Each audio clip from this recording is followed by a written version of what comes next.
Hi, I'm Tio. Are you a year 10 in a state school in England? Then I want to invite you to take part in my research on pupil time use.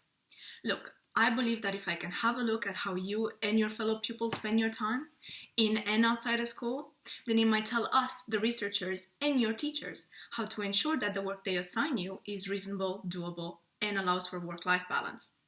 So if you want to help us understand all of that, then read our website carefully and see if this is for you. In a nutshell, if you tell us how you spend your time, then we'll try to optimize it for you. And if we can optimize it, then you might get some of it back.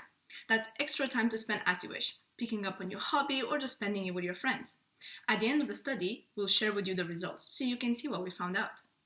Being assigned a reasonable workload doesn't just benefit you, but everyone in your age group across the country.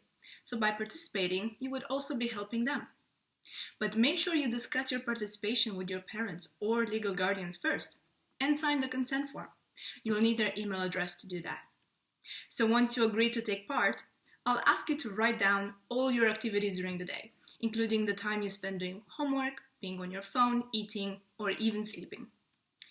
Now, you might think that's a lot of information to write down, and you'd be right, but it will really help us appreciate how you juggle your academic pressures, and should only take you a few minutes of note-taking every day for 2 weeks straight. Oh, and I'll also be asking some of your teachers a few questions, but not about you specifically, don't worry.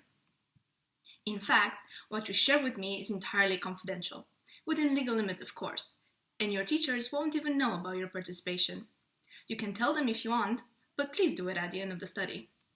Now remember, your participation is totally voluntary, and you should only do it if you have the time for it. So, are you ready to potentially get some time back?